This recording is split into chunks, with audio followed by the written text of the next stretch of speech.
কর্তৃপক্ষ বলে যে না দিলে লোক হবে না, সেই কর্তৃপক্ষকে প্রয়োজন হলে মাদ্রাসা মসজিদ কমিটি থেকে পরিবর্তন করে এমন একজন ব্যক্তির ঘাড়ে দায়িত্ব দিতে হবে যেই ব্যক্তির ভাবনা চিন্তা হবে কোরআন এবং হাদিসের দিকে লক্ষ্য রেখে। কাজেই আজকে আমাদেরকে পরিবর্তন না হলে আমরা পরিবর্তনটা হব কখন? কাজেই ভাই, অসমাপ্ত এই দিক থেকে আমি যা কিছু বললাম এটাকে একটু সাইড করে রাখার চেষ্টা করলাম। আর ভলেন্টিয়ার্সের যারা দায়িত্ব পালন করছেন সেই ভাইদেরকে বলবো, কমপক্ষে প্যান্ডেলের সামনে 2-3টা ভাই দাঁড়িয়ে থাকুন, আর এই দিকে 2-3টা ভাই দাঁড়িয়ে থাকুন। কমপক্ষে এই মিডিলে যারা কোনো রকমের হরেন বাজাবাজি না করে। এখানে লোক থাকবে, এটাই স্বাভাবিক। যে সমস্ত ভদ্রলোকরা মোটরসাইকেল চালিয়ে আসছে এরা এখানেই এসে হরেন দিচ্ছে। আমাদের ব্রেনটা কম্পিউটার নেই যে মেশিনে চাপিয়ে দিব আর চলতে থাকবে। কারণ আমাদেরকে কথা বলতে গেলে ব্রেন থেকে একের পর এক কথা নিয়ে এসে বলতে হয়। আর এখানে হরেনের আওয়াজ যখনই আসছে ব্রেন থেকে উড়ে যাচ্ছে, কি বললাম আর কি বলবো। কাজে এই জায়গাটাকে আপনারা একটু ক্লিয়ার করার চেষ্টা করুন, যাতে করে এই জায়গাতে কেউ হরেন না বাজায়। এই দায়িত্বটা ভলেন্টিয়ার্সদেরকে নিতে হবে, তা না হলে কোনো বক্তা বক্তব্য রেখে শান্তি পাবে না। কাজে আমি বারবার অনুরোধ করবো এই জায়গাটাকে ক্লিয়ার করার চেষ্টা করুন। এবার আমি বক্তব্যের দিকে চলে যাচ্ছি। আমি আপনাদের কাছে সূরা আরাফের 59 নম্বর আয়াতে কারিমা পরিবেশন করেছি। তো সূরা আরাফের 59 নম্বর আয়াতে আব্দুল্লাহ ইবনে আব্বাস থেকে হাদিস বর্ণিত হয়েছে এই আয়াতকে তাফসীর করে। আব্দুল্লাহ ইবনে আব্বাস থেকে বর্ণিত যে হযরতে আদম থেকে নিয়ে শুরু করে নূহ আলাইহিস সালাতু ওয়াস সালামের মিডিলে সময়ের ব্যবধান ছিল 10 শতাব্দী কাল। 10 শতাব্দী কালের ব্যবধান ছিল হযরত আদম আলাইহিস সালাতু ওয়াস সালাম থেকে নিয়ে হযরত নূহ আলাইহিস সালাতু ওয়াস সালাম পর্যন্ত। তো হযরত আদম থেকে নিয়ে নূহ আলাইহিস সালাতু ওয়াস সালাম পর্যন্ত পৃথিবীতে অন্য কোন ধর্ম ছিল না, একটা ধর্ম ছিল, সেই ধর্মটার নাম হলো ইসলাম ধর্ম। আমাদের ভারতবর্ষের মাটিতে বর্তমান সময়ে আমরা একটা ধর্মের মানুষদের কথা শুনতে পাই। এতদিন আগে পরিচয় দিত হিন্দু ধর্ম, এখন বর্তমান সময়ে এই হিন্দু শব্দটাকে পরিবর্তন করে এখন বলছে আমরা হলাম সনাতনী ধর্মের মানুষ। তো এই সনাতন ধর্ম হলো পৃথিবীর প্রাচীন ধর্ম, পৃথিবীর প্রথম ধর্ম হলো সনাতন ধর্ম। এ কথা তারা বলে, কিন্তু এটা কোন একটা গাইড বুক থেকে আপনি প্রমাণ করতে পারবেন না যে পৃথিবীর আদি ধর্ম সনাতন ধর্ম। তবে আমরা কোরআন এবং হাদিস থেকে প্রমাণ করে দিতে পারবো যে পৃথিবীর প্রথম ধর্ম হলো ইসলাম ধর্ম। আল্লাহ সুবহানাহু ওয়া তাআলার নবী স্পষ্ট তিনি জানিয়েছেন, আব্দুল্লাহ ইবনে আব্বাস থেকে হাদিস বর্ণিত সহিহ মুসলিমে রয়েছে। তিনি বলেছেন যে হযরত আদম এবং নূহ এর মিডিলে কোনো ধর্ম ছিল না, প্রত্যেকটা মানুষই ছিল মুসলিম। এখন গুগলে যদি 2025 সালে আজকে যদি আপনি গুগলে সার্চ দেন, যদি জিজ্ঞাসা করেন যে পৃথিবীতে কত ধর্ম আছে, গুগল রেকর্ড দিবে 2000-এর উপরে ধর্ম পৃথিবীতে আছে। তাহলে এই 2000 ধর্মের আগমন পৃথিবীতে হয়েছে হযরত ইব্রাহিম আলাইহিস সালাম, হযরত নূহ আলাইহিস সালাতু ওয়াস সালামের পরে। একের পর এক, একের পর এক, একের পর এক ধর্ম আবিষ্কার মানুষ করেছে। তবে মানুষ রচিত ধর্ম পৃথিবীতে আছে অনেক, আল্লাহ প্রদত্ত ধর্ম একটা, সেই ধর্মের নাম হলো ইসলাম ধর্ম। এবারে চলে আসুন, হযরত নূহ আলাইহিস সালাতু ওয়াস সালাম আসার পূর্বে এই পৃথিবীতে 4 জন মহান মানুষ ছিলেন। যেই মহান 4 জন ব্যক্তির নাম কোরআনে সূরা নূহর ভিতরে বর্ণিত হয়েছে। এউক, নাসার, আর 2 জনের কি নাম আছে বলে গেলাম, 4 জনের নাম এসেছে। তো এই 4 জন ব্যক্তি তদানীন্তন সময়ের আল্লাহ ওলি, ভালো পরেশগার ব্যক্তি ছিলেন। তো ভালো পরেশগার ব্যক্তিগুলি যখন দুনিয়ার বুক থেকে চলে গেলেন, এই সুযোগে মিস্টার ইবলিশ মানুষকে পথভ্রষ্ট করার দায়িত্ব নিয়ে আল্লাহর কাছ চেয়ে নিয়েছিল, তার নাম মিস্টার ইবলিশ। সেই ইবলিশ এবারে মানুষজনের কাছে মানুষ রূপে গেল, যাওয়ার পরে বলতে শুরু করলো পরেশগার মানুষদেরকে, এই শোনো, তোমাদের কাছ থেকে 4 জন মানুষ যে বিদায় হয়ে গেছে, এই 4 জন মানুষ ছিলেন মহান মানুষ। এই মহান মানুষগুলির মাধ্যম ধরে তোমরা যদি আল্লাহকে বলো, আল্লাহর কাছে যা চাইবে তোমরা তাই পাবে। কাজেই এই 4 জন মানুষের মাধ্যম ধরে তোমরা চাইতে শুরু করো। এই করতে করতে কিছুদিন পার হয়ে গেল। ওই প্রজন্ম যখন শেষ হয়ে গেল, মিস্টার ইবলিশ পরের প্রজন্মে মানুষদের কাছে বলতে শুরু করলো যে তোমরা এই 4 জন মানুষের মাধ্যমে চাইতে চাইতে অনেক মানুষ দুনিয়া থেকে চলে যেতে তোমরা দেখেছো। কাজেই এখন এই 4 জন মানুষের ছবি তোমরা তৈরি করো, আর এই ছবিকে সামনে রেখে তোমরা মাধ্যম ধরে চাও। এভাবে শুরু কিছুদিন হলো। এই মানুষগুলি যখন দুনিয়া থেকে চলে গেল, তখন মিস্টার ইবলিশ বলে দিল, এই 4টা মানুষের ছবি তোমরা প্রত্যেকটা মানুষ তোমরা নিজ নিজ বাড়িতে রাখো, আর এই মানুষগুলির মাধ্যমে তোমরা ইবাদত শুরু করো, তাহলে তোমরা আল্লাহকে পাবে। এই ভাবনা চিন্তাই ইবলিশ মানুষের ঈমানকে নষ্ট করার জন্য দায়িত্ব নিল। একের পর এক মানুষের ব্রেন মস্তিষ্ককে নষ্ট করে তাওহীদ থেকে মানুষকে শিরকে লিপ্ত করে মুশরিক বানিয়ে জাহান্নামের বাসিন্দা বানানোর জন্য সে ডিউটি দায়িত্ব নিয়েছিল। দায়িত্ব পালন করার সাথে সাথে মানুষজন, অসংখ্য মানুষ তাওহীদ ছেড়ে দিয়ে মুশরিক হয়ে গেল। এই অবস্থায় হযরতে নূহ আলাইহিস সালাতু ওয়াস সালামকে আল্লাহ সুবহানাহু ওয়া তাআলা দুনিয়ার বুকে প্রেরণ করলেন। দুনিয়ার বুকে নূহকে পাঠিয়ে দিয়ে বললেন, হে নূহ, আজকে তোমার সম্প্রদায়ের মানুষেরা আজকে আমাকে ছেড়ে দিয়ে তারা মুশরিকে ভরপুর হয়ে গেছে। অতএব তারা তাওহীদ ছেড়ে দিয়ে আজকে শিরকে লিপ্ত হয়েছে। অতএব তুমি তোমার কওমের মানুষদেরকে মুশরিক থেকে তাওহীদের দিকে তুমি ডাকতে শুরু করো। হযরত ইব্রাহিম আলাইহিস সালাতু ওয়াস সালাম তিনার কওমের মানুষদের কাছে গিয়ে বলছেন, আনা নাযীরুম মুবিন, আমি হলাম তোমাদেরকে প্রকাশ্য ভয় দেখানোর জন্য আমি আল্লাহ সুবহানাহু ওয়া তাআলার পক্ষ থেকে প্রেরিত হয়েছি। অতএব তোমরা আমাকে মেনে নাও। জাহান্নামের ভয় দেখানোর জন্য আমি তোমাদের কাছে আল্লাহর পক্ষ থেকে এসেছি। এই অবস্থায় হযরত ভাই, আমি এতক্ষণ ধরে কি বললাম আপনাদেরকে, এই পরিবেশে কি কথা বলা যাবে? আর এই বদমাইশগুলি জানে যে মোটরসাইকেল এখানে আসলে মানুষ থাকবে, এই জায়গায় ভিড় হবে। এরপরেও যে মোটরসাইকেলের আমার ভলিউম কত এটা দেখানোর জন্য এখানেই এসে হরেন মারছে। বাদরামি করার একটা সীমা থাকবে তো। এটা কি মেশিন যে মেশিন কম্পিউটারে চালিয়ে দেবে, গড়গড় করে কথাটা বার হবে? আসসালামু আলাইকুম। ভলেন্টিয়ার অনুরোধ করা যাচ্ছে যে আস্তে আস্তে আরো ঠিক তো, মানে বাইকের আওয়াজ আস্তে আস্তে আরো জোর হচ্ছে। অতএব আমাদেরকে রিকোয়েস্ট করছি, আপনারা এই মধ্যকার ফাঁকা জায়গায় বাইক যাওয়া আসা বন্ধ করেন। ভলেন্টিয়ারের অনুরোধ করানো হচ্ছে, মধ্যকার ফাঁকা রাস্তা দুই পাশে 2-4 জন দাঁড়ান, গাড়িকে বন্ধ করে দেন। গাড়ি গেলে যেন হরেনটা কমপক্ষে না দেয় যায়। এই জায়গাটা হরেনটা দেওয়ার কি প্রয়োজন আছে? জানছো তো এই জায়গাটা প্রোগ্রাম, এই জায়গাটা জানছো তো প্রোগ্রাম হচ্ছে, এই জায়গায় মানুষ থাকবে, এটাই স্বাভাবিক। কেন হরেনটা দিতে হবে তাকে? এটা বদমাইশের সীমা অতিক্রম করেছে, মানুষের একটা ভদ্রতা বিদায় নিয়েছে। আমাকে তো এখানে ভদ্রতা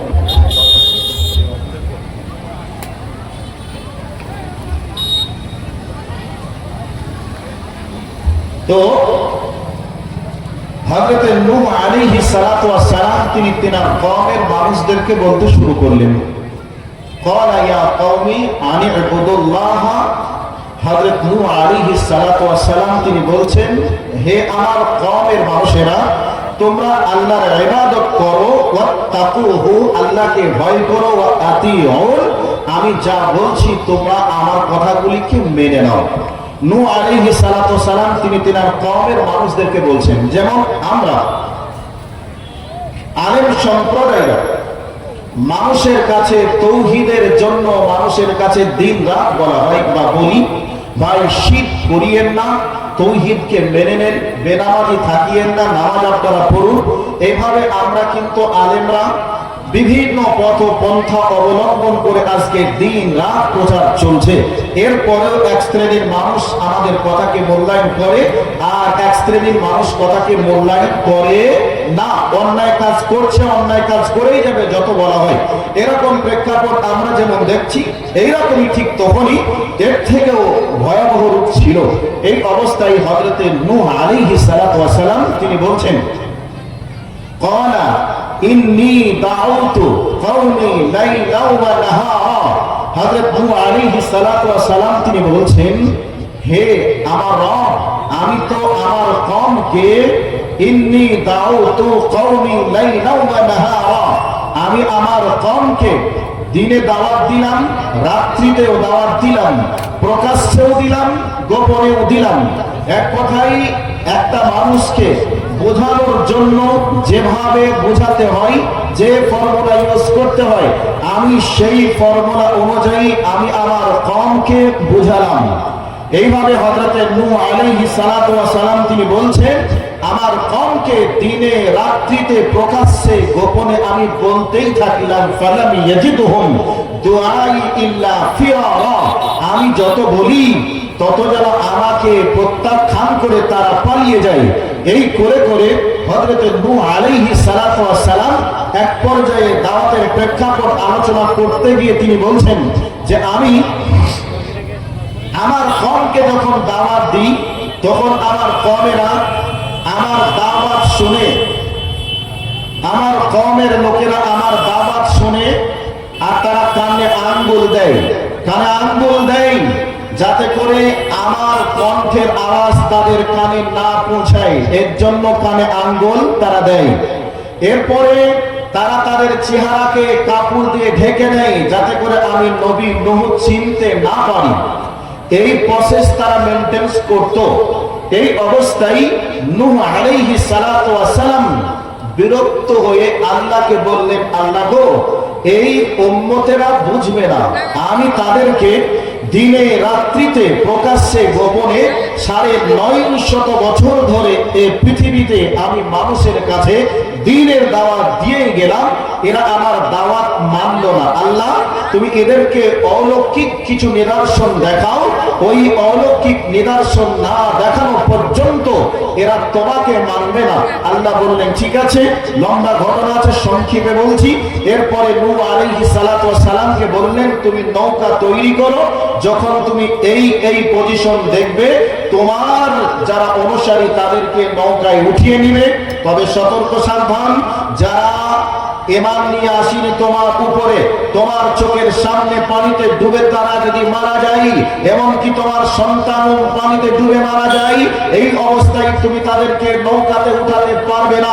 শেষকালে ঘটনা এমনই হলো, হযরতে নূহ আলাইহিস সালাতু ওয়াস সালাম এইবার নৌকা তৈরি করে নিজের প্রতি যারা ঈমান এনেছিলেন তাদেরকে নৌকায় উঠিয়ে নিলেন। বাকি যত মানুষ বেঈমান অবস্থায় ছিল, সকল মানুষ পানিতে ডুবে ইঁদুর মারা হয়ে দুনিয়ার বুক থেকে বিদায় নিয়েছিল। ইতিহাস আপনারা শুনেছেন। একটা কোড আপনাদেরকে দিলাম, বর্তমান সময়ে আলেম ওলামারা বিভিন্ন রকমের বই লিখনির মাধ্যমে মানুষ বুঝবে না, আরবি লিখুনি, বাংলায় লিখুনি চলছে, বাংলা বুঝবে না, উর্দুতে অনুবাদ করে দিচ্ছে। আজ বর্তমান সময় আলেম ওলামারা মানুষদের কাছে দ্বীনের দাওয়াত সোশ্যাল মিডিয়া থেকে নিয়ে শুরু করে মসজিদ, মাদ্রাসা, মক্তব, দিন রাত মানুষের কাছে দ্বীনের দাওয়াত দেওয়ার পরে আজ বর্তমান সময়ে শতকরা ৯২% বেঈমান হয়ে আছে, বেনামাজি হয়ে আছে। তাহলে সেই যুগের কথার সঙ্গে বর্তমান সময়ের যুগেরকে যদি একটু কম্পেয়ার করেন, তাহলেই বোঝা যাবে আলেম ওলামারা যত দিনের দাওয়াত বাড়িয়ে দিচ্ছে, মানুষ তত বেঈমানের দিকে ছুটছে। দ্বীনের দাওয়াত যত মানুষ আলেম ওলামারা দিচ্ছে, আলেম ওলামাদেরকে প্রত্যাখ্যান করে তত পালিয়ে যাচ্ছে। দ্বীনের দাওয়াতের মানদণ্ড যত বাড়াচ্ছে, তত আলেম ওলামাদের বেতনকে কমিয়ে আলেম ওলামাদেরকে মসজিদ এবং মাদ্রাসা থেকে তাড়িয়ে দেওয়ার পায়তারা চালাচ্ছে। বর্তমানের প্রেক্ষাপট যদি তদানীন্তন সময়ের প্রেক্ষাপটকে একটু মিলিয়ে দেখা যায়, তাহলে একবারে দিনের আলোর মতো পরিষ্কার হয়ে দাঁড়িয়ে যায়। আপনার আপনাদেরকে বলে রাখি, ভালো করে কান করে শুনে রাখুন, এই পৃথিবীর মাটিতে কেউ যদি আপন বলে আপনার কেউ থাকে, তাহলে জেনে রাখবেন পৃথিবীর সব থেকে আপনার কাছের আপন মানুষ হচ্ছে আপনার মসজিদের ইমাম, আপনার মাদ্রাসার শিক্ষক। কারণ এবার বলবেন কি করে আপন, আপনাকে বলি কান করে শুনে রাখুন। আপনি যে জায়গায় যাওয়ার জন্য বাড়ি থেকে বার হচ্ছেন, এই অবস্থায় সাথে সাথে দুইটি মানুষ আপনার কাছে আসবে, বেটা তুমি কোথায় যাবে? আব্বা আসবে, মা আসবে। এবার আপনি বলবেন আমি অমুক জায়গায় যাব। আপনার আব্বা আর আপনার মা বলবে ঠিক আছে বাবা, রাস্তাঘাটে সতর্ক সাবধানের সহিত যাবে, কারোর সঙ্গে ঝগড়ায় লিপ্ত হবে না, গাড়িকে ঠিক করে চালাবে, তুমি তাড়াতাড়ি বাড়ি আসবে। আচ্ছা বলুন তো, এই কথাগুলি নিজের বাপ আর মা ছাড়া অন্য কেউ বলে? এই কথাগুলি কথা বলুন, কেউ বলে? বলে না। তাহলে আপনার কিছু ক্ষতি হয়ে গেলে, আপনার মা বাবা আপনার ক্ষতি হয়ে গেলে তাদের কলিজায় আঘাত লাগবে।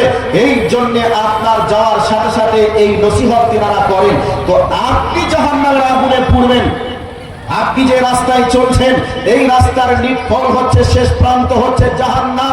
এটা আলেম ওলামারা জানেন।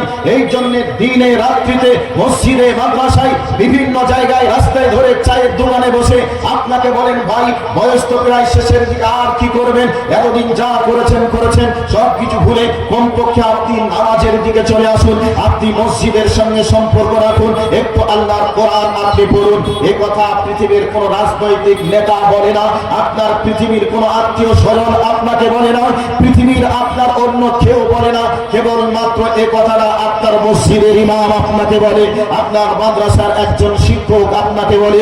অথচ এই পৃথিবীতে সব থেকে আমরা অবহেলার নজরে দেখি, আমরা আমাদের বাবাকে দেখি, আমরা আমাদের মাকে অবহেলার নজরে দেখি। অথচ আপনার আব্বা আর আপনার মা সব থেকে বেশি এটা পছন্দ করতেন, আমার ছেলেকে আমি যে অবস্থায় আছি, আমার ছেলেকে একটু ভালো অবস্থায় রাখতে চাই, আমি যে পোশাকটা পরছি এর থেকেও আমি আমার সন্তানকে ভালো পোশাক পরা অবস্থায় দেখতে চাই, আমি যে বেডে বিছানায় ঘুমাই এর থেকে দামি বেড বিছানায় যেন আমি আমার সন্তানকে ঘুমাতে দিতে পারি। এইরকম ভাবনা চিন্তা পৃথিবীতে আর কেউ করে? যারা করে তারাই হলেন মা, আর তারাই হলো মা। আজকে সেই মা আর সেই বাপ আমাদের কাছে আজকে লাঞ্ছিতের পাত্র, এবং আমাদের কাছে তারা তুচ্ছ তাচ্ছিল্যের পাত্র। তাহলে যারা আপনার আপন তাদেরকে আমরা আপন মনে করি না, কিন্তু পৃথিবীতে আজ আলেম সম্প্রদায় আপনার কাছে সব থেকে আপন, সব থেকে কাছের। আজকে আলেম সম্প্রদায়কে আমরাই তুচ্ছ তাচ্ছিল্যের নজরে দেখে কথা বলুন, ঠিক বলছি না বলুন জি? এই প্রেক্ষাপট চলছে কি চলছে না? ঠিক তদানীন্তন সময়ে হযরতে নূহ আলাইহিস সালাতু ওয়াস সালাম তিনি দিনে রাত্রিতে দাওয়াত দিয়ে মানুষদেরকে তৌহিদের দিকে দাওয়াত দিয়েছেন, তৌহিদের দিকে ডেকেছেন। অথচ তারা মূর্তির পূজা করেছে। ওই হযরতে নূহ আলাইহিস সালাতু ওয়াস সালামের পর থেকে নিয়ে শুরু করে এ পর্যন্ত এই পৃথিবীর বুকে একের পর এক ধর্ম আস্তে আস্তে পৃথিবীতে ধর্ম এসে গেছে 2000-এর উপরে। আপনাদেরকে বলে রাখি, শুনে নেন, আল্লাহ সুবহানাহু ওয়া তাআলা পবিত্র কোরআনুল কারীমের মধ্যে বলছেন ইন্নাদ দীনা ইনদাল্লাহিল ইসলাম, আল্লাহর কাছে পৃথিবীতে একমাত্র ধর্ম, সেই ধর্মটা হলো ইসলাম ধর্ম। তাহলে আল্লাহর কাছে একমাত্র ধর্ম হলো সেই ইসলাম ধর্ম। কোরআনে অন্য সূরার মধ্যে আল্লাহ সুবহানাহু ওয়া তাআলা বলেছেন পৃথিবীতে একমাত্র গ্রহণযোগ্য ধর্ম, সেই ধর্মটা হলো ইসলাম ধর্ম।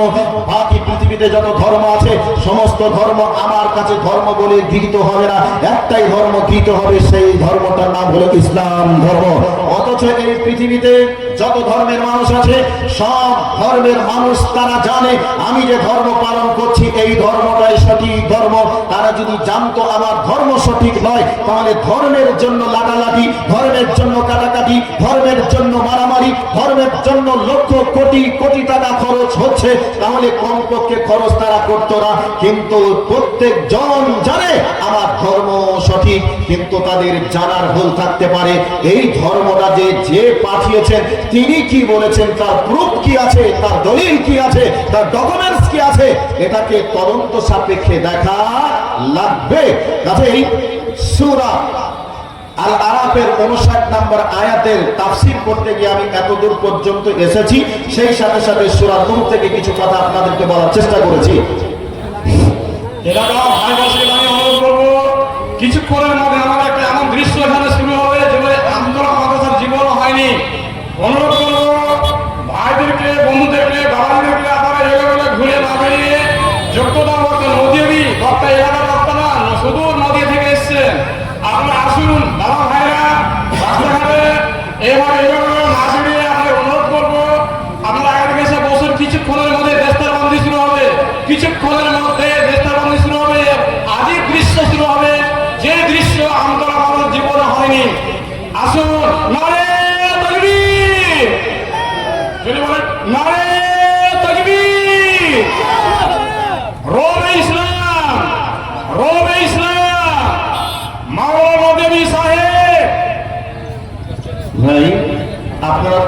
উঠে ওখানে দাঁড়িয়ে আছেন, আপনাদের দুঃখ কি আছে?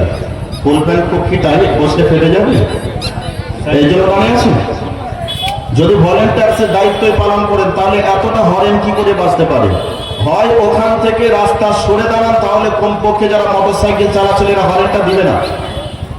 আপনাদের এই বদমাইশির জন্য তারা হরেনটা দিচ্ছে, আপনারা ওই রাস্তাটা বন্ধ করে আপনারা আছেন এই জন্য হরেন বাজাচ্ছে, আর আমি ওদের প্রতি বিরক্ত হচ্ছি। আপনারা রাস্তায় যারা দাঁড়িয়ে আছেন কমপক্ষে বসে যান, না হয়তো আপনার মতো শ্রোতার কোনো প্রয়োজন নেই, আপনি এখান থেকে কেটে উঠুন। এবার কথা বলছি, ভালো করে কাজ করে শুনে নিন। আমতলা মাদ্রাসার ছেলেদের উদ্দেশ্যে বলা হচ্ছে, তোমাদের খাওয়ার ব্যবস্থা হয়ে গেছে, তোমরা তাড়াতাড়ি লাইন দাও, দিয়ে খাবার খেয়ে নাও। মাদ্রাসার ছেলেদের উদ্দেশ্যে বলা হচ্ছে যে তোমরা তাড়াতাড়ি লাইন দাও খাওয়ার হোটেলে, খুব তাড়াতাড়ি যাও, আর ওখানে লাইন দিয়ে তাড়াতাড়ি খাওয়ার ব্যবস্থা হয়ে গেছে, তোমরা খেয়ে এসো। যে যেখানে আছো তাড়াতাড়ি যাও, 2 মিনিটের মধ্যে।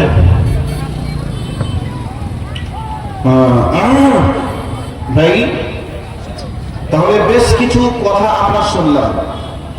নূহ আলাইহিস সালাতু ওয়াস সালাম 950 বছর দাওয়াত দেওয়ার পরে মানুষ যখন দাওয়াতে সাড়া দিল না, আল্লাহ তাদেরকে ধ্বংস করে দিলেন। এই পৃথিবীতে ততক্ষণ পর্যন্ত নিঃস্বভাবে কোন জাতিকে আল্লাহ ধ্বংস করেননি যতক্ষণ পর্যন্ত আসমানি গাইড তাদেরকে দেওয়া হয়নি। যতক্ষণ পর্যন্ত তাদেরকে আসমানি গাইড না দেওয়া হয়েছে ততক্ষণ পর্যন্ত তাদেরকে নৃশংসভাবে হত্যা আল্লাহ করেননি। তবে এই পৃথিবীতে অনেক জাতি এই পৃথিবী থেকে একেবারে দুনিয়া থেকে মিটে গেছে, এই নিদর্শন কোরআন এবং হাদিসে অনেক জায়গায় রয়েছে। তবে এবার একটা সাইড করলাম, একটা পয়েন্টকে আর একটা পয়েন্টে চলে যাচ্ছি। এই পৃথিবীতে আর একটা নবী ছিলেন, নবীটার নাম হযরতে ইউনূস আলাইহিস সালাতু ওয়াস সালাম। ইউনূস আলাইহিস সালাতু ওয়াস সালাম তিনি তিনার জাতির মানুষদের কাছে এই দাওয়াতই দিয়েছিলেন। আর আল্লাহ বলছেন, ওয়ালাকাদ বাআসনা ফি কুল্লি উম্মাতি রাসূলা আন ইবুদুল্লাহা ওয়াজতানিবুত তাগুত। আল্লাহ পাক বলছেন, প্রত্যেকটা যুগে যুগে কালে কালে নবী ও রাসূলদেরকে প্রেরণ করেছি। প্রত্যেকটা নবী ও রাসূলের ডিউটি ছিল মানুষকে দ্বীনের প্রতি ডাকা, দ্বীনের দাওয়াত দেওয়া, যে আমি ইবুদুল্লাহ, আল্লাহর আনুগত্য করো, ওয়াজতানিবুত তাগুত, তোমরা তাগুতকে বর্জন করো। এই দাওয়াত প্রত্যেকটা নবীকে আল্লাহ পাক দিয়েছিলেন, আর এই ডিউটি প্রত্যেকটা নবী এই পৃথিবীর বুকে পালন করেছিলেন। আর প্রত্যেকটা আলেম ওলামা আজকে এই ডিউটিটাই পৃথিবীর বুকে পালন করছে। এবার আমি আরেকটা পয়েন্টে চলে যাচ্ছি। হযরতে ইউনূস আলাইহিস সালাতু ওয়াস সালাম তিনি তিনার কওমের মানুষদেরকে এই দাওয়াত দিয়েছিলেন, তোমরা তাগুতকে বর্জন করো, তৌহিদকে তোমরা মেনে নাও, আল্লাহকে তোমরা মেনে নাও। আল্লাহ বাদ দিয়ে যারা আল্লাহর আসনে অন্য কাউকে বসিয়েছো, এগুলি তোমাদের আল্লাহ নয়, এগুলি তোমাদের রব নয়, এগুলি তোমাদের আইনদাতা নয়, রুজিদাতা নয়, বিধানদাতা নয়। যিনি আইনদাতা, রুজিদাতা, বিধানদাতা তিনি হলেন এক আল্লাহ। সেই আল্লাহকে তোমরা মেনে নাও। হযরত ইউনূস আলাইহিস সালাম এবার মানুষদের কাছে এইভাবে দাওয়াত দিতে শুরু করলেন। মানুষজন যখন দাওয়াত প্রত্যাখ্যান করলো, উনি আল্লাহকে বলছেন, আল্লাহ, আমি যে আমার কওমের মানুষদেরকে দাওয়াত দিচ্ছি, আমার কওমের মানুষেরা তো আমার দাওয়াতকে মানছে না, অতএব আল্লাহ আমি এই এলাকাতে আর থাকতে চাই না, আমাকে একটু অন্য জায়গায় যাওয়ার মতো তুমি সুযোগ তৈরি করে দাও। আল্লাহ বললেন, ঠিক আছে, তুমি চলে যাও। উদাহরণ দিয়ে বোঝানোর জন্য বলতে চাচ্ছি, মনে করে নেন ইউনূস আলাইহিস সালাতু ওয়াস সালাম বললেন, আল্লাহ, আমি দোমোহনা বাস স্ট্যান্ডে থাকবো, আমি এদিকে আর আসবো না, আমি দোমোহনা যাব, তবে দোমোহনা পর্যন্ত আমাকে যাওয়ার জন্য অনুমতি দেওয়া হোক। এবার হযরত ইউনূস আলাইহিস সালাতু ওয়াস সালামকে অনুমতি দেওয়া হলো। অনুমতি পাওয়ার পরে ওনার আগের মাত্রা একটু বেড়ে যাওয়ার কারণে উনি বললেন, না, দোমোহনাতে আর থাকবো না, এই দোমোহনা পার করে আমি ডালখোলার দিকে চলে যাব। এইবার হযরতে ইউনূস আলাইহিস সালাতু ওয়াস সালাম তিনি তিনার অনুমোদন প্রাপ্ত জায়গাকে ছেড়ে অন্য জায়গায় চলার পথে শুরু করলেন। যেতে যেতে গিয়ে দেখলেন সামনে একটা নদী আছে, ওই নদী পাড়ি দিয়ে যাওয়ারও একটা বাহন আছে, তার নাম নৌকা বা জাহাজ। এইবার হযরত ইউনূস আলাইহিস সালাম জাহাজে উঠে পড়লেন। ওঠার পর নৌকা চলতে শুরু করলো, জাহাজ চলতে শুরু করলো। চলতে চলতে জাহাজ যখন একটু মিডিলের দিকে চলে গেল, ওই মিডিলের দিকে যাওয়ার পরে জাহাজ যেন আটকে গেল, সামনের দিকে যায় না, কিনারের দিকেও আসেও না। এই অবস্থায় নাবিকেরা বুঝতে পারলো আমাদের একটা বিপদ হয়ে গেছে। এই বিপদ থেকে বাঁচার জন্য কি করা লাগবে? এবার লটারি শুরু হলো। লটারির মাধ্যমে একজন ব্যক্তির নাম আসছে বারবার। ওই ব্যক্তির নাম হলো হযরতে ইউনূস আলাইহিস সালাম। তদানীন্তন সময়ে ওই নৌকার ভিতরে যত মানুষ ছিল সবাই মুশরিক, তবে একজন তাওহীদবাদী ঈমানদার, তিনি হলেন হযরতে ইউনূস আলাইহিস সালাতু ওয়াস সালাম। এবার নাম উঠে গেল, ওই ব্যক্তিকে এক্ষুনি নদী থেকে, লঞ্চ থেকে নদীর পানিতে নামিয়ে দিতে হবে। যদি নামিয়ে দেওয়া হয় তাহলে লঞ্চ সামনের দিকে যাবে, পিছনের দিকে আসবে। আর যদি নামিয়ে না দেওয়া হয় তাহলে লঞ্চ আর যাবে না, বরং এই জায়গাতে ডুবে যাবে। লটারিতে বারবার নাম উঠতে উঠতে শেষ পর্যন্ত হযরতে ইউনূস বুঝে গেলেন যে আমাকে এই অবস্থাতে নদীর পানিতে ছেড়ে দেওয়া হবে। আমাকে নদীর পানিতে হয়তো অজস্র প্রাণী থাকবে, হিংস্র প্রাণী থাকবে, এই প্রাণীগুলি আমাকে খেয়ে নিবে, আমার কি হবে? এই অবস্থায় যেমনি নদীর পানিতে ছেড়ে দিল, সঙ্গে সঙ্গে বিরাট আকৃতির একটা মাছ এসে হযরতে ইউনূস আলাইহিস সালাতু ওয়াস সালামকে গিলে নিল। এবার হযরতে ইউনূসকে গিলে নিয়ে এবার পানির গভীরের দিকে মাছ যেতে শুরু করলো। তাহলে বুঝুন তো, যদি পানির উপরে থেকে যায় হয়তো চিৎকার করে কান্না করতে পারে, আর চিৎকার করে কান্না করলে হয়তো কোনো মানুষজনের কানে যদি কান্নার আওয়াজ যায় তাহলে মানুষজন হয়তো তাকে বিপদ থেকে বাঁচানোর চেষ্টা করলেও করতে পারি। কিন্তু এরকম কান্না করার কোনো সুযোগ নেই, আর কান্না করলে কে আর শুনবে? মাছের পেটে চলে গেছে, মাছের পেট একটা অন্ধকার, আবার ওই মাছ আবার পানির গভীরে চলে গেছে, পানির গভীর আরো অন্ধকার। এই অবস্থায় কেউ শুনতে পাবে না, তবে যিনি শুনতে পাবেন তিনি হলেন আমাদের রব, তিনি হলেন আল্লাহ। সেই আল্লাহকে বলতে শুরু করলেন, লা ইলাহা ইল্লা আনতা সুবহানাকা ইন্নী কুনতু মিনাজ জালিমিন। এবার বলতে শুরু করলেন, আল্লাহ তুমি ছাড়া কেউ নেই, আমি জুলুম করেছি, অত্যাচার করেছি, মাবুদ রে, আমি সীমা অতিক্রম করে চলে এসেছি। আল্লাহ এই অবস্থায় আমাকে বাঁচানোর ক্ষমতা পৃথিবীর আর কারো নেই, এখন বাঁচানোর মালিক কেবলমাত্র তুমি আল্লাহ। এই অবস্থায় আল্লাহ রাব্বুল আলামিন হযরত ইউনূসের জন্য মাছকে নিষেধ করে দিলেন, এলার্ট জারি করে দিলেন, হে মাছ, খবরদার ইউনূসের বডিকে তুমি গ্রহণ করবে না, তুমি হজম করবে না। এই অবস্থায় হযরত ইউনূস যেন মাছের পেটে থাকতে শুরু করলো। তবে আল্লাহ রাব্বুল আলামিন বলছেন, হযরত ইউনূস যদি মাছের পেটের ভিতরে যদি এই দোয়া না করত তাহলে কিয়ামত পর্যন্ত হযরত ইউনূস আলাইহিস সালাতু ওয়াস সালামকে মাছের পেটের ভিতরেই থাকতে হতো। কিয়ামতের দিনে হযরত ইউনূসকে ওই মাছের পেট থেকে উঠতে হতো। তবে হযরত ইউনূসের দোয়াকে আল্লাহ কবুল করেন। শেষ পর্যন্ত মাছ এসে নদীর কিনারে যখন ভূমি করে দিল, লম্বা ঘটনা আছে, লম্বা ঘটনা বলতে চাই না। এবার মাছ যখন নদীর কিনারে ভূমি করে দিল, হযরত ইউনূস আলাইহিস সালাতু ওয়াস সালাম একটু একটু করে সুস্থ স্বাভাবিক হলেন। এবার মনে মনে ভাবলেন, আল্লাহ আমি কোন জায়গায় এসেছি, কোন জায়গায় আমি আছি?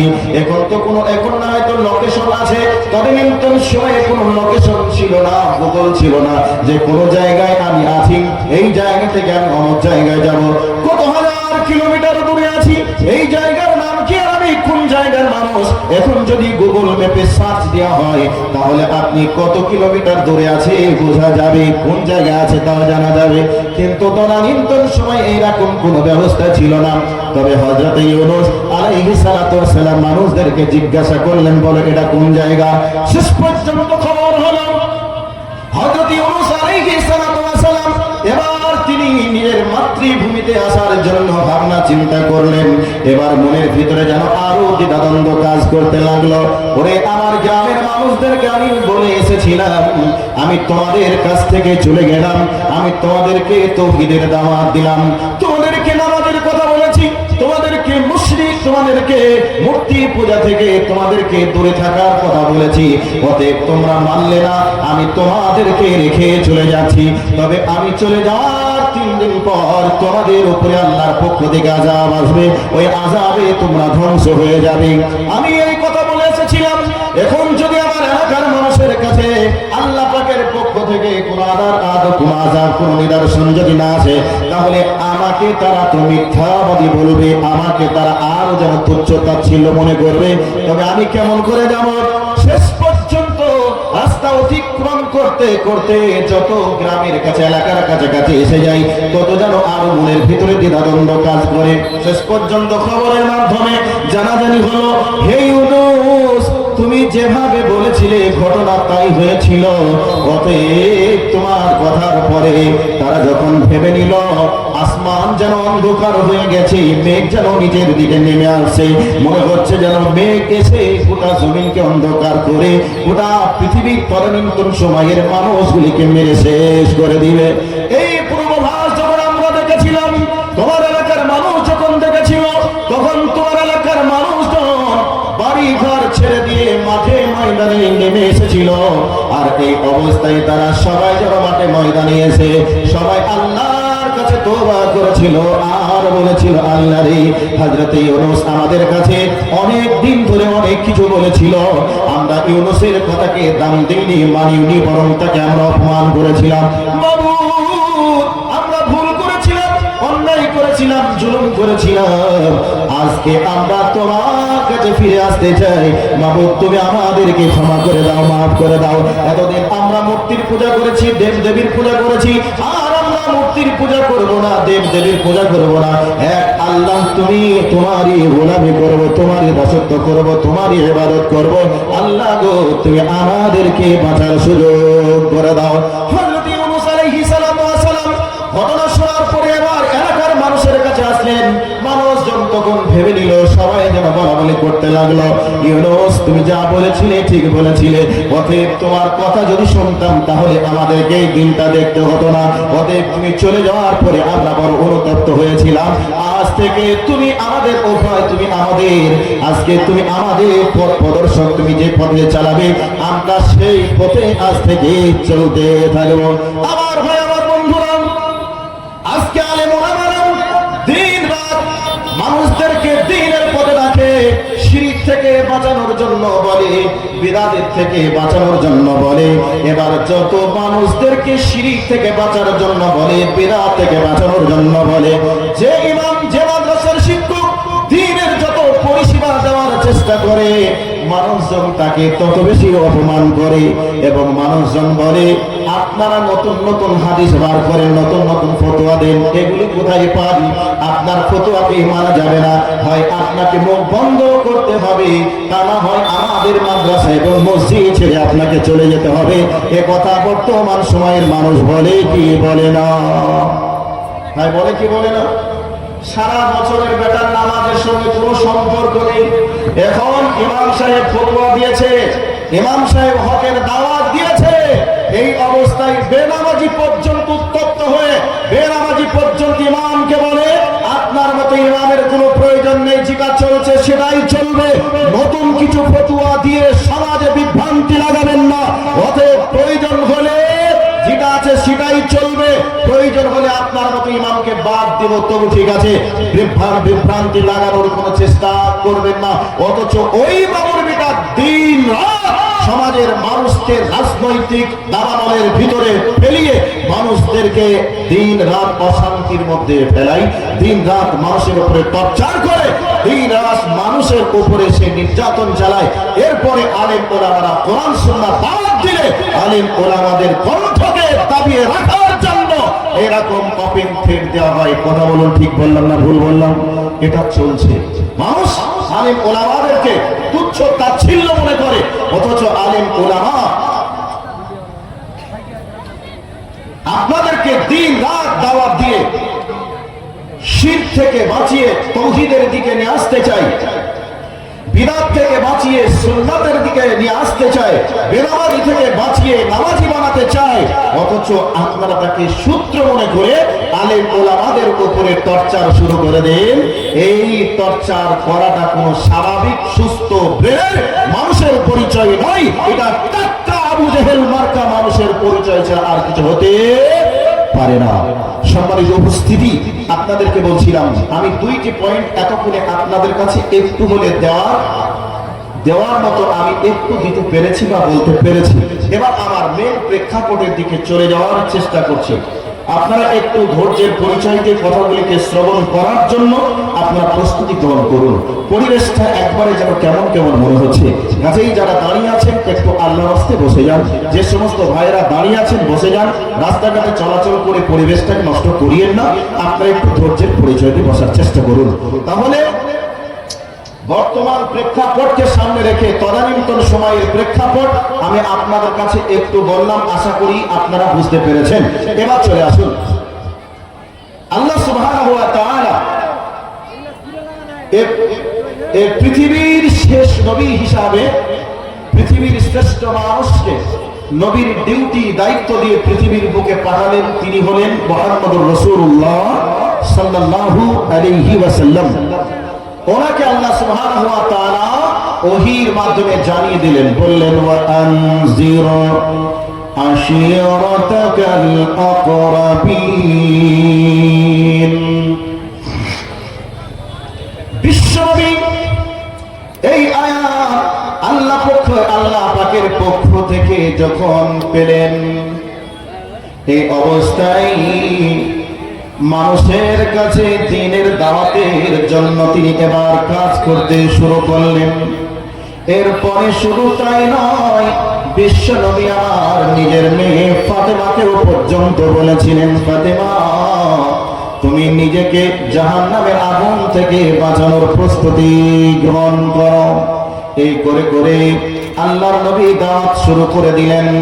এক পর্যায়ে আল্লাহর নবী নিকটের মানুষগুলিকে কেন্দ্র করে, পাড়া প্রতিবেশীর মানুষকে কেন্দ্র করে এবার তিনি মক্কা একবারে মক্কা মুকাররমা কাবা শরীফের সামনে যেই দুইটি পাথরের নাম আপনার পাহাড়ের নাম শুনেছেন, একটার নাম হলো সাফা আর একটার নাম হলো মারওয়া। আল্লাহর নবী তদানীন্তন সময়ের প্রথা রীতিনীতি অনুযায়ী একবারে সাফা পাহাড়ে উঠে এবার ডাক শুরু করে দিলেন, ইয়া সাবাহা ইয়া সাবাহা ইয়া সাবাহা। এটা হলো তদানীন্তন সময়ের বিপদ সংকেত। এবার এই অবস্থায় বিশ্বনবী আমার সাফা পাহাড়ে উঠে যখন এই ডাক শুরু করে দিলেন, মানুষজন তাড়াতাড়ি দ্রুত গতিতে সবাই যেন ওই পাহাড়ের পদদেশে উপস্থিত হয়ে গেল। যারা যেতে পারলো না, পৌঁছাতে পারলো না, তারা যেন আবার প্রতিনিধি পাঠিয়ে দিল, যাও কি হয়েছে একটু দেখে এসো, কি ঘটনা ঘটেছে একটু খবরটা নিয়ে এসো।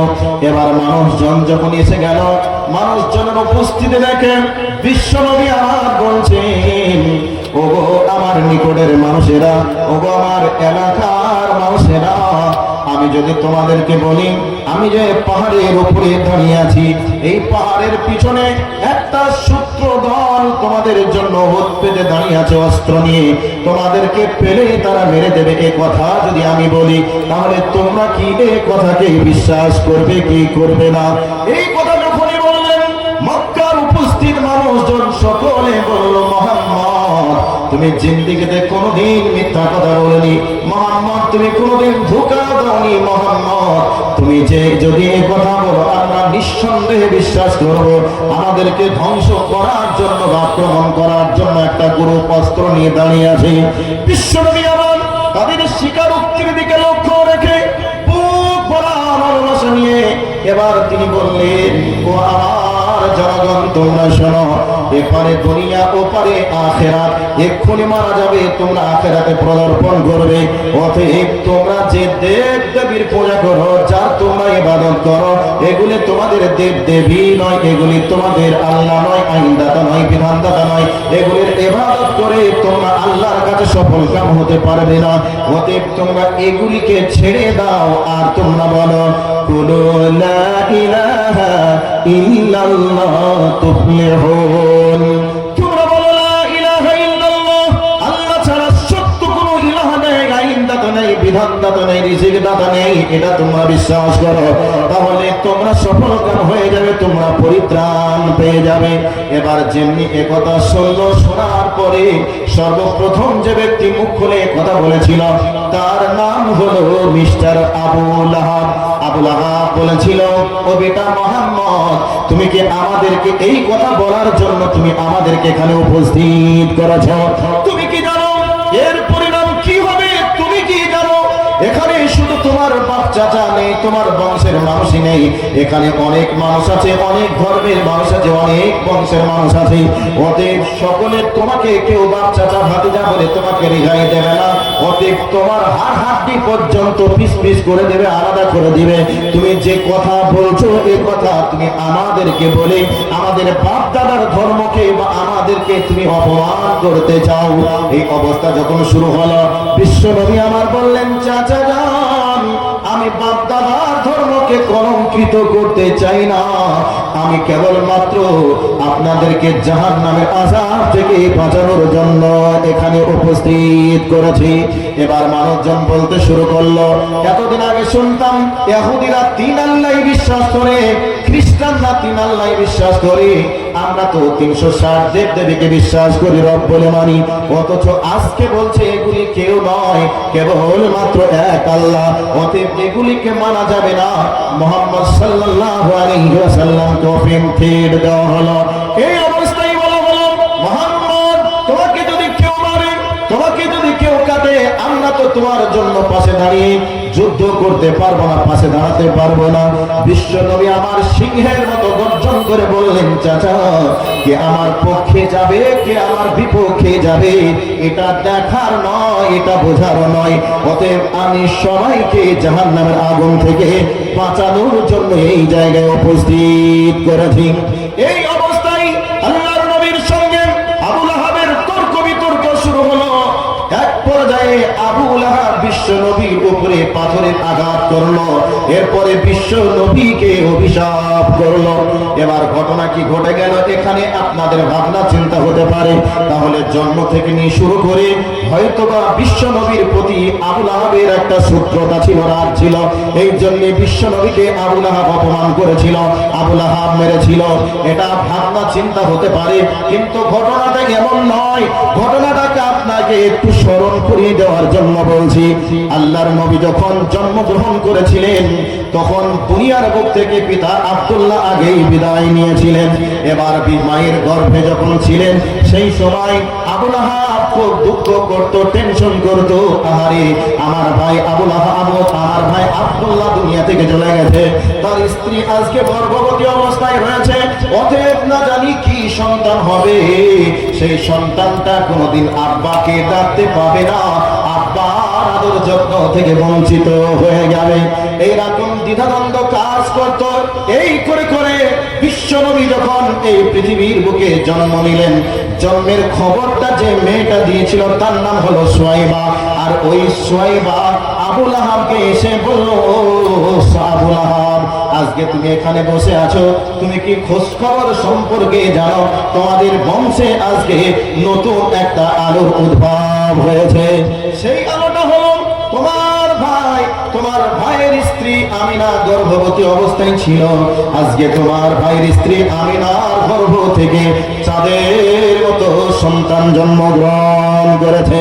ঘটনা শোনার সাথে সাথে আবু লাহাব বলে দিল, ও সুয়াইবা, তুমি আজকে আমাকে সর্বপ্রথম আমার ভাতিজা হওয়ার সংবাদটা তুমি দিয়েছ, তোমার মুখের কথা আমার কান শুনেছে, অতএব আমি তোমাকে খুশি হয়ে আজ থেকে আমি তোমাকে স্বাধীন করে দিলাম, তোমাকে পরাধীনতার শিকল থেকে আজকে তোমাকে আমি স্বাধীন জীবন যাপন করার সুযোগ দিয়ে দিলাম।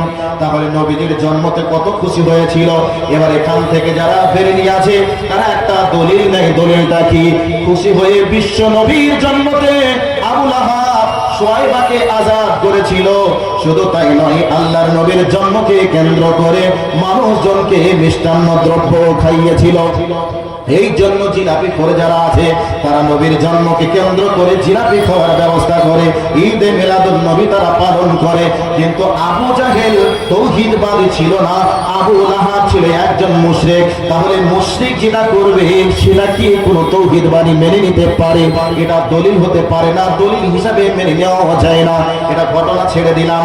এবার শুধু তাই নয়, বিশ্ব নবীর সঙ্গে আবু লাহাবের কত সম্পর্ক ভালো ছিল। বিশ্ব নবী নবী হওয়ার পরে, নবী হওয়ার পূর্বে বিশ্ব নবীর দুইটা মেয়ের সঙ্গে আবু লাহাবের দুইটা কন্যা, দুইটা পুত্রের বিবাহ দিয়ে নবীজিকে বিয়াই বানিয়েছিল। তবে কখন দুইটা মেয়ের সঙ্গে বিয়ে দেওয়া যায়? যখন দেখবে বিয়াই হিসাবে মানুষটা পারফেক্ট আছে, বিয়ান হিসাবে মেয়ের মা ঠিক আছে, বৌমা হিসাবে মেয়েকে আমি ভালো পেয়েছি, নিশ্চয়ই এই ব্যক্তির মেয়ে যেটা থাকবে এটাও ভালো হবে, তবে তো দুইটা মেয়েকে বৌমা বানানোর দায়িত্ব নিবে। সম্মানিত হাজিরিন, এই অবস্থায় আবু লাহাবের দুইটা ছেলের সঙ্গে দুইটা মেয়ের সঙ্গে বিবাহ দিয়েছিলেন। তাহলে সম্পর্কটা কত মজবুত ছিল, ভালো ছিল। এবার সম্পর্কে ফাটল ধরে গেল যখনই আল্লাহর নবী বললেন, কুলু লা ইলাহা ইল্লাল্লাহ তুফলিহুন, তোমরা এক আল্লাহকে মেনে নাও তাহলে তোমরা সফলকাম হবে। এই কথা বলার অপরাধে আল্লাহর নবীর সঙ্গে শত্রুতা তৈরি হয়ে গেল। বর্তমান সময়ে যেই আলেম যত হক কথা বলবে, মানুষ তাকে নিয়ে তত সমালোচনা করবে। যেই আলেম চুপচাপ থাকবে, সেই আলেমকে নিয়ে বলবে সত্যি আমাদের মৌলভী সাহেবটা অত্যন্ত ভালো। একজন আমাকে বলছে, মৌলভী সাহেব আমাদের মসজিদে একটা ইমাম এসেছে, এত ভালো ইমাম, ইমাম সাহেব জীবনে কোনোদিন কোনো মুসল্লির সঙ্গে তো তর্ক করেই না, আমাদের ইমাম এত ভালো, যদি কেউ দক্ষিণ দিকে মুখ করে নামাজ পড়ে তাও বলবে না বেটা দক্ষিণ দিকে মুখ করে নামাজ পড়ছে, নামাজ হবে না, এ কথাও বলবে না, এত ভালো ইমাম। তাহলে এই ভালোর কি কোনো দাম আছে? এই ভালোর কি কোনো মূল্য আছে? এ আলেম নয়, এ পাকা জালেম। মানুষকে সন্তুষ্ট করে মাসের পর মাস বেতন নিয়ে সংসার চালানোর চেষ্টা করে আলেম, তাকে হকের পক্ষে কথা বলা লাগবে, বিরোধ দেখলে কথা বলা লাগবে, শিরিক দেখলে কথা বলা লাগবে, অন্যায় দেখলে প্রতিবাদ করা লাগবে। এটা আলেমের দায়িত্ব এবং কর্তব্য। বিশ্ব নবীর সঙ্গে আবু লাহাবের সম্পর্ক, আবু জাহেলের সম্পর্ক অত্যন্ত ভালো ছিল। যতদিন পর্যন্ত দ্বীনের দাওয়াত দেয়নি ততদিন পর্যন্ত ভালো। যখনই দ্বীনের দাওয়াত শুরু হলো, তাদের সঙ্গে শত্রুতা তৈরি হলো। এক পর্যায়ে ওই সাফা পাহাড়ের পাদদেশে বিশ্বনবীকে লোক সমাগমের উপস্থিতিতে বিশ্বনবীকে অপমান করলো, বিশ্বনবীকে গালি দিল, বিশ্বনবীকে আবু লাহাব পাথর দিয়ে মারলো। শুধু এখান থেকেই শেষ নয়, এবার ভালো করে আর একটু বলার চেষ্টা করছি, কান খাড়া করে কথাগুলিকে শোনার চেষ্টা করবেন। সম্মানিত উপস্থিতি, শেষ পর্যায়ে বিশ্বনবীকে অভিশাপ দিল, তুমি ধ্বংস হবে। এই কথাটা আমার আল্লাহর কাছে খুব খারাপ লেগেছে। আল্লাহ পাক নবীজির উপরে সূরা লাহাব অবতীর্ণ করে জানিয়ে দিলেন, আবু লাহাব, আমার নবী মুহাম্মদ ধ্বংস হবে না, বরং ধ্বংস তুমি হবে। তুমি এক হাত দিয়ে পাথর দিয়ে মেরেছ, আজকে তোমার দুইটি হাতই নষ্ট হবে। এ কথা আল্লাহ ওহীর মাধ্যমে জানিয়ে দিলেন। সম্মানিত উপস্থিতি, এটাকে সাইডে রেখে আরেকটা জায়গায় চলে যাচ্ছি। আল্লাহর নবীকে মারলো, অপমান করলো, গালি দিল, এটাই যে শেষ তা নয়। এবার আবু লাহাব বাড়ির দিকে চলল। বাড়িতে ছেলেদের সামনে গিয়ে বক্তব্য শুরু করলো, হে আমার সন্তানেরা, আমাকে তোমরা যদি যোগ্য পিতা মনে করো, আর তোমরা যদি যোগ্য সন্তানের যোগ্য পিতা হয়েছে সন্তান হয়ে থাকো, যোগ্য পিতার যোগ্য সন্তান হয়ে থাকো, আমি তোমাদেরকে যোগ্য পিতা হিসেবে বলছি। এই মুহূর্তে মুহাম্মদের দুইটি কন্যাকে ডিভোর্স দিয়ে, গলা ধাক্কা দিয়ে এই মুহূর্তে বাড়ি থেকে বার করে দাও। আবু লাহাবের দুইটা ছেলে ডিভোর্স দিয়ে বার করে দিল। শেষ পর্যায়ে আল্লাহর নবীর দুইটা মেয়ে কান্না করতে করতে বাড়ির দিকে রওনা করল। এদিকে বিশ্ব নবী আমার বাড়ির দিকে হাজির হলেন। যাদের মতো চেহারা সুন্দর মানুষ, ব্যথায় ব্যথিত হয়ে বুক ভরা আশা নিয়ে যাদেরকে জাহান্নামের আগুন থেকে বাঁচানোর চেষ্টা করেছিল, সেই মানুষগুলি নবীজিকে গালি দিয়ে অপমান করে চেহারাটা মলিন করে দিল। বাড়ির দিকে গিয়ে দেখছেন দুইটি মেয়ে, আম্মা জান খাদিজা রাদিয়াল্লাহু তাআলা আনহার দুই কোলে মাথা রেখে অঝরে কান্না করছেন। বিশ্বনবী বাড়িতে ঢুকেই দেখছেন দুইটি মেয়ে কান্না করছেন। নবীজির টেনশনটা বেড়ে গেল। শেষ পর্যন্ত জিজ্ঞাসা করলেন, মা কি হয়েছে, কাঁদছো কেন? মেয়েগুলি তখন বলছে, আব্বু আমরা কেন কাঁদছি সেটা তো আলাদা একটা বিষয়। আপনাকে আবু লাহাব কি মেরেছে, গালি দিয়েছে, অপমান করেছে? নবীজি বলছেন, মা না তো। শেষ পর্যন্ত মেয়েগুলি বলছে, আব্বা আমাদের সঙ্গে যে ব্যবহার করেছে তার ভাবমূর্তি যা দেখেছি, আপনাকে মেরেছে, গালি দিয়েছে, অপমান করেছে, এটা আমরা বুঝতে পেরেছি। শেষ পর্যন্ত মেয়ে দুটি বলছেন, আব্বা এখান থেকে শেষ নয়, আজকে আমাদের দুই বোনকে ডিভোর্স দিয়ে বাড়ি থেকে বাহির করে দিয়েছি। আজকে স্বামীর ঘর থেকে আমরা আজকে বঞ্চিত হয়ে গেলাম। শেষ পর্যন্ত নবীজিকে মেয়ে দুটি সান্ত্বনা দিলেন। আম্মাজান খাদিজাও সান্ত্বনা দিলেন। পিতাকে বলছেন, আব্বা টেনশন করবেন না, আল্লাহ যে দিনে দাওয়াত দিয়ে দায়িত্ব দিয়ে আপনাকে নবী হিসেবে দুনিয়ায় প্রেরণ করেছেন, আপনি দাওয়াতি ময়দানে কাজ অব্যাহত রাখুন। নিশ্চয় আমাদের কপালে যেটা ছিল হয়েছে, নিশ্চয় এর থেকে ভালো কিছু আমাদের কপালে আল্লাহ লিখবেন, টেনশন নেই। আল্লাহর নবী কোনো অপরাধ করিনি, কোনো অন্যায় করিনি, রাজনৈতিক চেয়ার দখল করার জন্য মানুষের কাছে ভোট চাইতে যাইনি, কোনো অপমান কাউকে করিনি। শুধুমাত্র নবীজির অপরাধ এটাই ছিল, জাহান্নামের আযাব থেকে মানুষকে বাঁচিয়ে জান্নাতের পথে নিয়ে আসা। এই অপরাধের জন্য বিশ্বনবীকে মার খেতে হলো, বিশ্বনবীকে গান খেতে হলো, বিশ্বনবীর দুইটা মেয়েকে ডিভোর্স দিয়ে গলা ধাক্কা দিয়ে বাড়ি থেকে বাহির তারা করে দিল। এই পজিশন হয়ে উঠল। এই জায়গাকে সাইড করে এবার আসল জায়গাতে চলে যাচ্ছি। আবু লাহাব আল্লাহর নবীকে অভিশাপ করেছিল। আজকে আপনাদেরকে এই জায়গা থেকে একটা শিক্ষা নিতে হবে যে বর্তমান সময়ে দ্বীনের দাওয়াত যারা দেয়, দাওয়াতকে বন্ধ করার জন্য এক শ্রেণীর শক্তি কাজ করে। শত চেষ্টা করার পরেও তারা কি পৃথিবীর বুক থেকে ইসলামের দাওয়াতকে বন্ধ করতে সক্ষম হয়েছে? কিন্তু আওয়াজ দেন, হয়েছে? হয় নাই। পৃথিবীতে যত জালেম এসেছে, পৃথিবীতে কেউ টিকতে পারেনি, বিদায় নিয়েছে।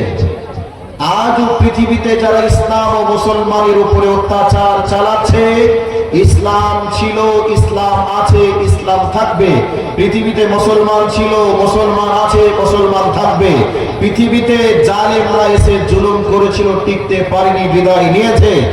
আজও সারা পৃথিবীতে যত জালেম অত্যাচারী আছে, এরাও টিকতে পারবে না। এ কথা চূড়ান্ত সত্য, এটা আপনাদের অন্তরে বিশ্বাস করতে হবেই হবে। কাজেই আজ এক শ্রেণীর মুসলমান দাবি করার ব্যক্তিরাও পর্যন্ত আলেমদের তৌহিদের দাওয়াতকে বন্ধ করার জন্য বিভিন্ন পথ ও পন্থা অবলম্বন করে। মাদ্রাসার শিক্ষকদেরকে তাদের দ্বীনি খেদমত থেকে দূরে রাখার জন্য বিভিন্ন প্রসেস তারা মেনটেন্স করে।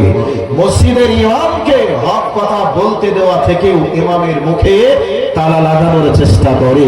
তারা বলে, ইমাম সাহেব আপনাকে থাকতে দিই, আপনাকে খেতে দিই, আপনাকে বেতন দিই, কাজে আমরা যা বলবো আপনাকে তাই শুনতে হবে, আপনার ফতোয়া আমরা মানতে পারবো না। এই ধরনের কথা বর্তমান সময়ের মানুষরা বলে কি বলে না? বলে। সম্মানিত উপস্থিতি, আবু লাহাব বলার পরে আল্লাহ পাক তাকে নবীজির উপরে ওহীর মাধ্যমে জানিয়ে দিলেন। কি জানিয়ে দিলেন? তাব্বাত ইয়াদা আবি লাহাব ওয়া তাব মা আগনা আনহু মালুহু ওয়া মা কাসাব সায়াসলা নারান যাতা লাহাব ওয়া আমরাতুহু হাম্মালাতাল হাতাব ফি জিদিহা হাবলুম মিন মাসাদ। এই আয়াত আমরা সবাই জানি বা সূরা আমরা জানি। এবার আবু লাহাব আল্লাহর নবীর উপরে অভিশাপ করেছিল, গালি দিয়েছিল, মার দিয়েছিল। এবার অল্প দিনের মধ্যে আল্লাহ রাব্বুল আলামিনের আযাব তার উপরে এসে হাজির হয়ে গেল। আবু লাহাবের দুইটা হাত প্যারালাইসিস হয়ে গেল, অকেজু হয়ে গেল। এই অবস্থা চলতে শুরু করলো। আমার আল্লাহ বলেন, আবু লাহাব তোমার সম্পদ তোমার কোনো উপকার করতেই পারবে না। তোমার নেতৃত্বের পাওয়ার থাকার পরে তোমার পাওয়ার যেন কোনো কাজেই লাগবে না। এবার কি ঘটনা ঘটে গেল, আবু লাহাবের দুইটি হাত যখন প্রাণায় শেষ হয়ে গেল, এর অল্প দিনের মধ্যে তার শরীরের মাংসগুলি এবার পচতে শুরু হলো, পচন ক্রিয়া চালু হয়ে গেল। এই অবস্থায় তার মাংস পচতে শুরু করলো, হাত প্রাণায় শেষ হয়ে গেল। ডাক্তারের কাছে গেল, ডাক্তার কোনো কাজে লাগাতে পারলো না। এক কথায় আল্লাহ বলছেন, মা আগনা আনহু মালুহু ওয়া মা কাসাব। আবু লাহাব, তোমার সম্পদ তোমার কোনো কাজে আসবে না। এবার ধরে নেন আপনার লক্ষ লক্ষ টাকার আপনি মালিক, লক্ষ লক্ষ কোটি কোটি টাকার আপনি মালিক। আপনার শরীরে এমন একটা রোগ হয়েছে, ডাক্তার যেন আপনার সেবা শুশ্র করার চেষ্টা চালাচ্ছে। ডাক্তার শেষ পর্যায়ে বলে দিল, আপনার এই রোগের কোনো ট্রিটমেন্ট নেই। তাহলে তার টাকা থেকে কি কোনো লাভ হলো না? ঠিক যেমনি ভাবে আবু লাহাবের শরীরে যখন তার পচন ক্রিয়া শুরু হয়ে গেল, ডাক্তার দেখিয়ে কোনো উপকার করতে পারলো না। তার ডাক্তার কোনো সুস্থ করে তোলার জন্য কোনো পরিষেবা প্রয়োগ করতে পারলো না। এই করে করে তার দেহের মাংস যেন এত পচনের গন্ধ শুরু হলো। এই অবস্থায় তার জনগণের পাওয়ার থাকার পরে, জনবল থাকার পরে, নেতৃত্বের পাওয়ার থাকার পরে তাকে পরিষেবা করার জন্য, পরিচর্যা করার জন্য তার পাশে এসে বসবে, একটু তার গায়ে হাত বোলাবে, তার পাশে বসে সান্ত্বনা দিবে, এইরকম কোনো মানুষ তার কাছে আসলো না। কি করে আসবে? তার শরীর থেকে মাংস পচা দুর্গন্ধ এত বেড়ে গেল, মানুষজন তো দূরের কথা, তার স্ত্রী উম্মে জামিল পর্যন্ত তার কাছে আসতে পারে নাই। এবার কি হয়ে গেল, অল্প দিনের মধ্যে ওই কুখ্যাত শয়তান সন্ত্রাসী আবু লাহাব অল্প দিনের মধ্যে দুনিয়া ছেড়ে বিদায় নিল। এবার তো বিদায় নিল, ওই মরা বডিটাকে জমিনের উপরে পুঁততে হবে, কুকুরের মতো করে ঢেকে দিতে হবে। এইরকম করার মতো মানুষটা যেন আর থাকলো না। এই অবস্থায় কি হলো, সম্মানিত উপস্থিতি, এই অবস্থায় কি হলো, এবার মানুষজন তাকে পরিষেবা করবে কি করে? বন্ধের কারণে পরিষেবা করতে পারলো না, মরে গেল, মাটিতে ঢেকে দিবে, মাটিতে ঢাকার মতো কোনো পজিশন তৈরি করতে পারলো না। শেষ পর্যন্ত ছেলেরা মনে মনে ভাবলো, আমার বাবা এত বড় নেতা ছিল, পাওয়ারফুল ব্যক্তি ছিল, তবে আমার আব্বা মরে যাওয়ার পরে পৃথিবীতে হয়তো ইতিহাস লেখা হতে পারে। এই অবস্থায় আমার পিতার জন্য যুগ যুগ ধরে ইতিহাসের পাতায় লেখা থাকবে, যে এত বড় কুখ্যাত ব্যক্তি ছিল, তার মাটি পর্যন্ত হয়নি, শেষ সমাধান, শেষ সমাধি পর্যন্ত হয়নি। অতএব পিতার মান সম্মানকে বাঁচানোর জন্য বলল, চল চল আমরা একটু গর্ত করি। দূর থেকে গর্ত খনন করলো, গর্ত খনন করার পরে কুকুর মরে গেলে যেমন কাঠ দিয়ে, বাঁশ দিয়ে ছেড়ে গর্তের ভিতরে ফেলে দেওয়া হয়, ঠিক সেরকম ভাবে ওই আবু লাহাবকে বাঁশ দিয়ে, কাঠ দিয়ে গর্তের ভিতরে ফেলে দিয়ে পাথর বালি চাপা দিয়ে দুনিয়ার বুক থেকে বিদায় করে দিল। আমার ভাই, আমার বন্ধুরা, এই পৃথিবীর একটা সুপার পাওয়ারের একজন ব্যক্তি ছিল, নাম তার মিস্টার ফিরাউন। ফিরাউন বলেছিল, আনা রব্বুকুমুল আলা। সেই ফিরাউন বলেছিল, মুসা তোমার দাওয়াত পৃথিবীর বুকে চলতে দেওয়া যাবে না। মুসাকে মিটে দেওয়ার চেষ্টা করেছিল, নিজেকে আনা রব্বুকুমুল আলা দাবি করেছিল, আমি বললাম বড় রব। ওই বড় রবকে পানিতে ডুবে পালর তলায় তলিয়ে যেতে হয়েছিল। এই ঘটনা আপনারা শুনেছেন। অতএব তাওহীদের দাওয়াত যারা দিয়েছে, প্রথম পর্যায়ে তাদেরকে মার খেতে হয়েছে, অপমানিত হতে হয়েছে। পৃথিবীর ইতিহাস খুঁজে দেখুন, অনেক আলেমকে জেল খাটতে হয়েছে, বর্তমানে অনেক আলেম জেলে আছে, ফাঁসির মঞ্চে ঝুলতে হয়েছে, এবং অনেক নবীদেরকে বনী ইসরাইলের মানুষেরা হত্যা করেছে, অনেক মানুষকে দুনিয়ার বুক থেকে বিদায় নিতে হয়েছে। বিনিময়ে এই পৃথিবীর বুকে এসেছে ইসলাম। ইসলাম এমনি এমনি আসে নাই, ইসলাম আসার পিছনে লক্ষ লক্ষ প্রাণকে উৎসর্গ করতে হয়েছে। আজকে মুসলমান হিসাবে পরিচয় দেওয়ার জন্য উত্তর প্রদেশের মাটিতে যোগী আদিত্যনাথের রাজ্যে কত রকমের অত্যাচার চলছে, কত রকমের নির্যাতন চলছে। তারা যত নির্যাতন চালাচ্ছে, ততই যেন ইসলামের মান মর্যাদা পথ পথ করে আকাশের দিকে উঠছে। এরপরে তাদের নির্যাতনের ভয়ে একজন ব্যক্তি বলেছে যে আমি আজ থেকে মুসলমান থাকলাম না, ইসলাম ধর্ম ত্যাগ করে আমি আজ থেকে অমুসলিম ধর্ম গ্রহণ করলাম। এরকম কি একটা ব্যক্তিকে কেউ দেখাতে পারবে না? তাহলে বলুন, দক্ষিণ কোরিয়া শিক্ষিত হায়ার এডুকেটেড পার্সন যারা, তারা কোরআনের ভুল ধরার জন্য গবেষণা করলো। গবেষণা করার পরে কোরআন তাদেরকে ভুল ধরিয়ে দিয়ে একই সঙ্গে 27 জন বড় বড় হায়ার এডুকেটেড যারা ছিল, তারা ইসলাম কবুল করে ইসলামের সুশীতল ছায়ার তলে আশ্রয় নেওয়ার সুযোগ পেল। আমার ভাই, আমার বন্ধুরা, আজকে আমরা মুসলমান ঘরের সন্তান হওয়ার পরে আমরা দিনকে বোঝার চেষ্টা করলাম, ইসলামকে জানার চেষ্টা করলাম না। অথচ কোটি কোটি মানুষ আজকে ইসলামকে কবুল করে, আজকে তারা ইসলাম ধর্মকে গ্রহণ করে ইসলামের সুশীতল ছায়ার তলে আশ্রয় নিয়ে নিজেদের জীবনকে ধন্য মনে করার চেষ্টা করলো। এবার আপনাদেরকে বলতে চাই, আমাদের মতো মানুষের কাছে, আমাদের মতো মানুষের কাছে ইসলামকে প্রতিষ্ঠিত, ইসলামকে পৌঁছে দেওয়ার জন্য কোটি কোটি প্রাণকে উৎসর্গ করতে হয়েছে। হাজার হাজার মানুষকে বাধা বিঘ্নর সম্মুখীন হতে হয়েছে। এরপরে আমাদের কাছে এসেছে ইসলাম। একটা দৃষ্টান্তর স্বরূপ ঘটনা আপনাকে বলি। আল্লাহর নবী কোন একটা যুদ্ধে যাওয়ার জন্য প্রস্তুতি গ্রহণ করছেন। এক পর্যায়ে একজন মহিলা আল্লাহর নবীকে বলছেন, নবী গো, আপনি কি যুদ্ধের ময়দানে যাচ্ছেন? নবীজি বলছেন, হ্যাঁ। এই অবস্থায় ওই মেয়েটা আল্লাহর নবীকে বলছে, ইয়া রাসূলুল্লাহ, আমার স্বামী যুদ্ধে